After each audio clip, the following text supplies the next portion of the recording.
Hi friends, Sarika recipe मराठीमध्ये तुमचं खूप खूप स्वागत आहे. आज आपण मस्त अशी खमंग कुरकुरीत एकदम खुसखुशीत अशी बघा, एकदम छान असे भरपूर लेयर्स छान अशी पडलेली आळूवडी कशी करायची ते पाहणार आहे. एकदम छान अशी खमंग कुरकुरीत एकदम मस्त आळूवडी आपण बनवलेली आहे. तुम्हाला बघून कळत असेल, नक्की करून बघा.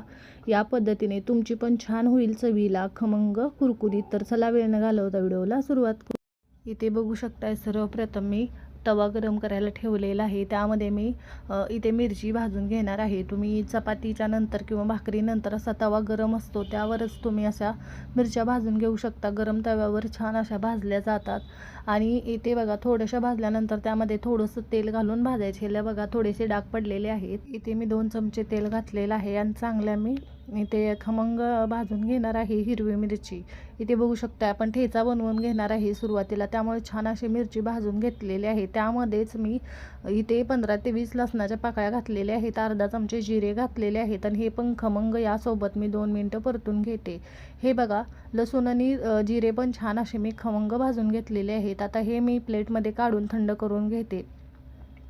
इथे बघू शकता, हे प्लेटमध्ये थंड होते. तर इथे बघा, आळवाची पाने मी 15 ते 20 घेतलेले आहेत. ही छान स्वच्छ धुवून घेतलेले आहेत मी पाने. आळवाची ही घरचीच आहेत, देशी, त्यामुळे छोटे आहेत पाने, पण छान आहेत बघा, देशी मस्त आपली घरची आहेत. आता ती आपण पाने स्वच्छ धुवून घेतलेले आहेत. त्याचे देठ काढून पाठीमागचं छान असतं त्याच्या शिरा मोडून घ्यायच्या. बघा, या पद्धतीची पानं घेतलेली आहेत. जास्त छोटी पण आहेत, जास्त मोठी पण नाहीत, मीडियम साईजची मी पाने घेतलेली आहेत. आता आपण सुरुवातीला ठेचा बनवून घेणार आहे. त्यासाठी मी हे आपण थंड करून घेतलेलं आहे. हिरवी मिरची, लसूण, जिरं हे आपण मिक्सरच्या भांड्यामध्ये काढून घ्यायचं. तुम्हाला जे पण त्यामध्ये साहित्य घालायचं घालू शकता. मी हिरवी मिरची, लसूण, जिरं घातलेलं आहे, कोथिंबीर घातलेली आहे, मीठ घातलेलं आहे आणि आता हे बारीक करून घेते. तुम्हाला हवं तर तुम्ही यामध्ये खोबरं घालू शकता. अजून काही घालायचं असेल तर तुम्ही ठेच्यामध्ये साहित्य घालू शकता. आता चांगला ठेचा खमंग असा बनलेला आहे. बेसन मी चाळून घेतलेलं आहे, म्हणजे आपल्याला वड्या बनवताना त्यामध्ये गाठी बनत नाहीत. अंदाजेच मी बेसन घेतलेलं आहे. आता हे बेसन जे आपले पानं आहेत तेवढ्या पानांना पुरेल इतपत आहे. त्यामध्ये भरपूर अशी कोथिंबीर घातलेली आहे. जो ठेचा बनवलेला आहे त्यातला 2 चमचे मी ठेचा घालून घेते. अंदाज घेऊन घालायचा.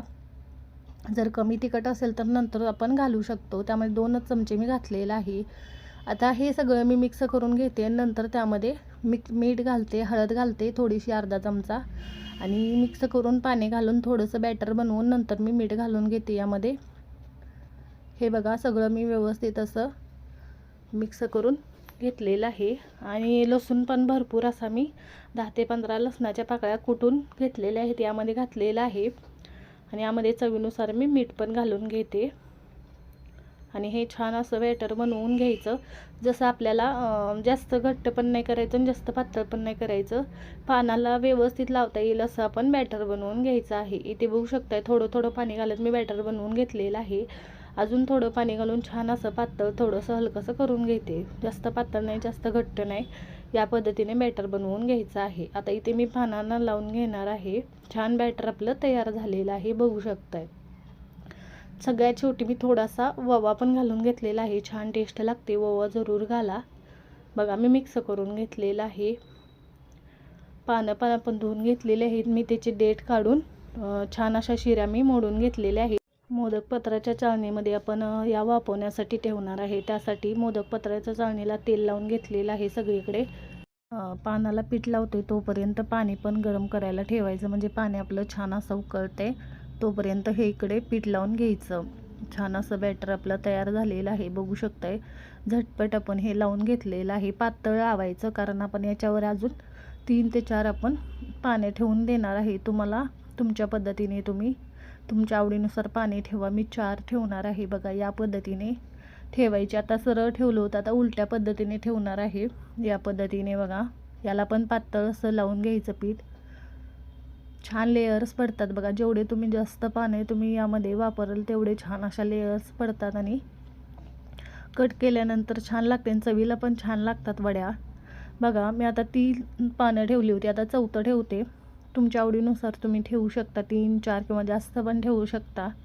या पद्धतीने पातळ आपण पीठ लावून घ्यायचं आणि आता आपण छान असं याला गुंडाळून घ्यायचं, पलटी करून घ्यायचं. या पद्धतीने थोडंसं दाबून घ्यायचं आणि नंतर पलटी करायचं. इथे बघू शकताय. शेवटचं टोक असतं ते व्यवस्थित चिकटवून घ्यायचं, म्हणजे ह्या वड्या आपल्या वाफवताना निघणार नाही, सुटणार नाहीत.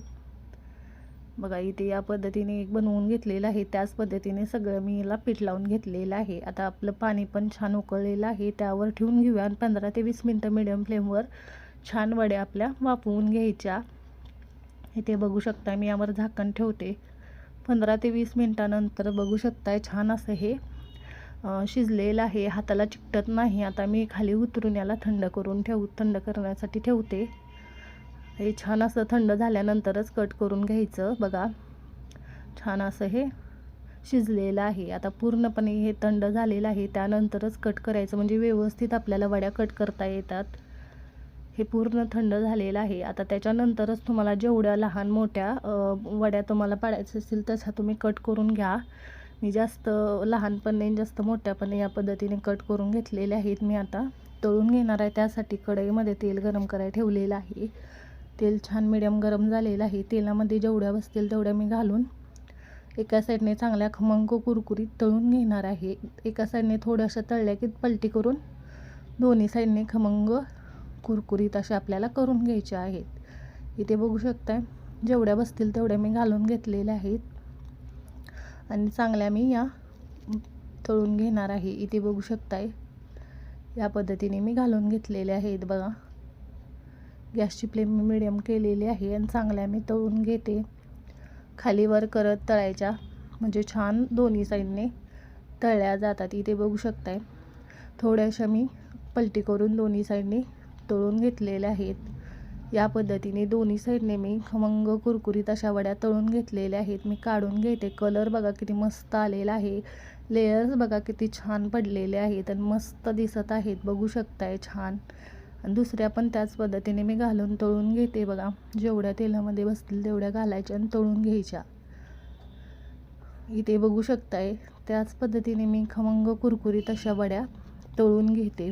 सगळ्या वड्या आपल्या तळून झालेल्या आहेत. बघू शकताय कलर किती छान आलेला आहे. तेवढ्याच चवीला मस्त होतात. नक्की तुम्ही या पद्धतीने भरपूर लेयर्सच्या एकदम खमंग कुरकुरीत सोप्या पद्धतीने एकदम छान अशा आळू वड्या नक्की करून बघा. तुमच्या पण छान होईल आणि झटपट बनतात, मस्त चवीला एकदम छान आणि साध्या सोप्या पद्धतीने आपण बनवलेले आहे. हे करून बघा. तुम्हाला पण ही रेसिपी खूप आवडेल आणि कमेंटमध्ये जरूर सांगा तुम्हाला आजचा व्हिडिओ कसा वाटला. व्हिडिओ आवडला असेल तर व्हिडिओला लाईक करा, शेअर करा. चॅनलवर नवीन असाल तर चॅनलला सबस्क्राईब करा, बेल आयकॉनला क्लिक करा. या पद्धतीने नक्की आळूवडी बनवून बघा. व्हिडिओ पाहिल्याबद्दल धन्यवाद.